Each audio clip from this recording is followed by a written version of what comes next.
will. I will.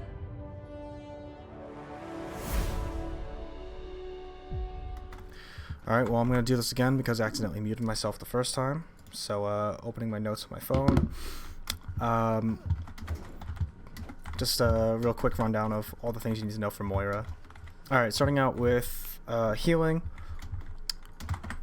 We have the suck. Here we are right here. So it's really important to have your secondary fire also set to your scroll wheel. Not only set to your scroll wheel, but also to your right click.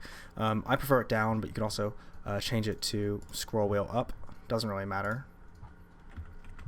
And what it does is it regens your healing way faster.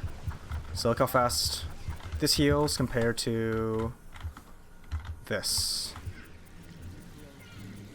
Alright, one significantly slower, but the real trade-off between this is one gets you way more healing resources and one does way more damage. Like this guy, we didn't even do 50 damage on him, right? But this guy, we almost killed him, and that's the exact same amount of healing regen. Or actually, this one was even a little bit less. So when using the scroll, right, to get the maximum amount of healing possible, you want to be sneaking it in between your sucks, right? So whenever I play Moira, I kind of have like crackhead energy where I'm focusing on as many different things as I possibly can at once.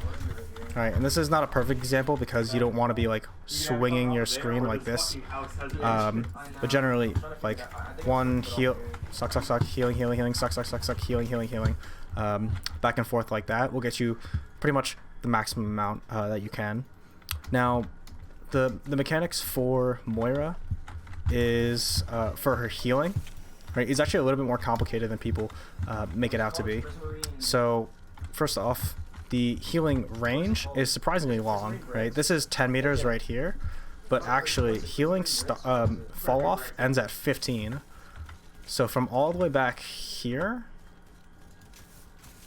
I can reach and heal my allies, which is way further than most people think.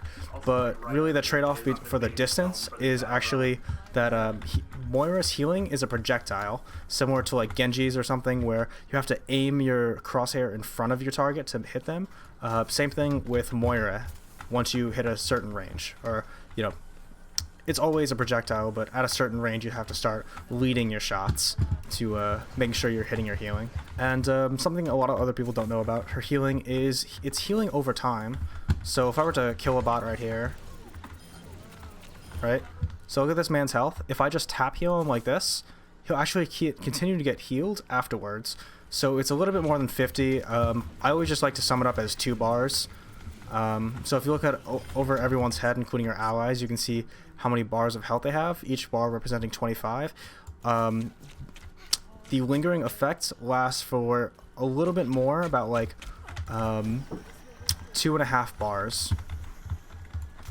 So what you can do is when you're low on resources, or you just need to like heal a squishy really quick, instead of holding down until they're fully healed, what you can do is just like quick spritz them and then back to like whatever needed more attention, right? So this guy needs to die, but this guy needs healing. Spritz, then kill, right? And he still gets like 60 or 70 healing, something along those lines. Remember that Moira healing like cleaves through your teammates, so you can line people up like this and hit multiple. That's an important thing to know about getting the maximum amount of healing possible.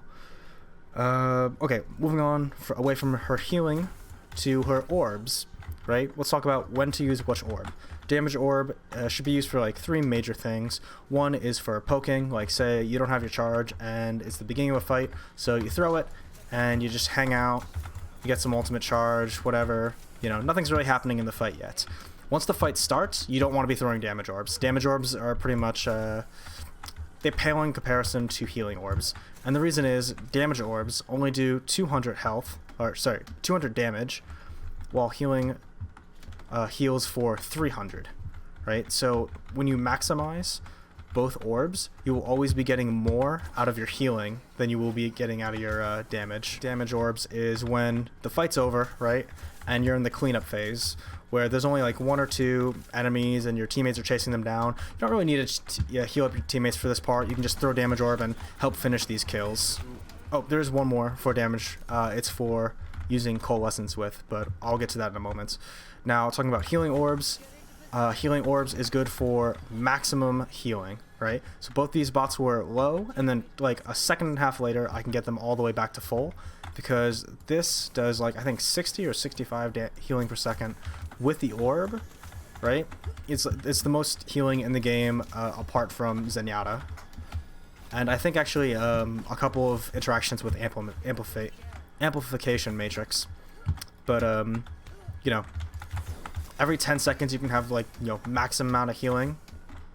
It's pretty powerful. It's actually really powerful. Another thing you can use it for is you take a little bit of damage, right? You're taking a little bit of heat, you got to back off, and you can throw a healing orb for yourself, right? Generally, you want to aim it so you can both your teammates and you can benefit from a healing orb, but sometimes you got to be greedy and just use it for yourself. So no shame, no shame. Oh, and if you're out of regen, right? You're out of this stuff. You can throw orb and get your suck on. Use the scroll wheel and get regen some of your healing that you have lost. But hopefully, if you're trading off between damage and healing correctly, you'll never really have to do that. Never really come down to that. 2 major things you want to be paying attention to for your ultimate. One is your animation cancel with orb. You throw a damage orb and then coalescence. So altogether, it should look like this. Alright, and you see that the animation for the orb got cancelled. But if you also notice, when I was coalescencing, I was always aiming at 2 targets. I was always aiming at my teammate and 1 target for damage. Right? So what you want to be doing with coalescence is hitting as many targets as possible. And just like Anna, with coalescence you can hit both your teammates and your enemies. You can heal and damage at the same time, right? And I know that's kind of like a meme saying how interactive Moira's ult is, because like, you know, her job is literally to heal, damage, and then her ultimate is to do both.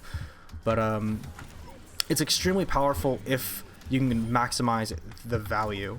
So my goal is whatever target I'm aiming at, right? Whatever enemy I'm aiming at, I'm also trying to heal someone at the same time. So if I'm aiming at the right target, I want to be pivoting around the target I'm healing, right? So if I'm aiming here, I'm aiming like this, so I can hit both at the same time. And then if I shift over to that guy, instead of just going like this and only attacking instead of healing, I will rotate my body so I can hit both at the same time, like this. So altogether, it should look a little bit like this. Oh, I messed up the animation cancel.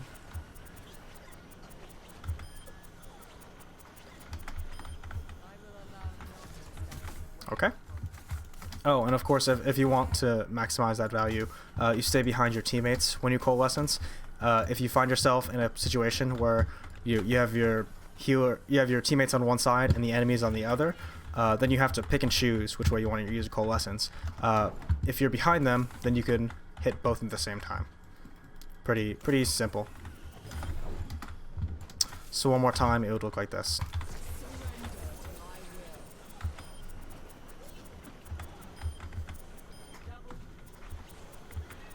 Alright, I'm always healing while damaging. I'm never only doing one.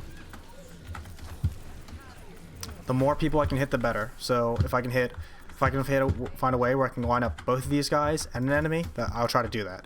If I can hit multiple enemies and my teammates, I want to be doing that. Okay?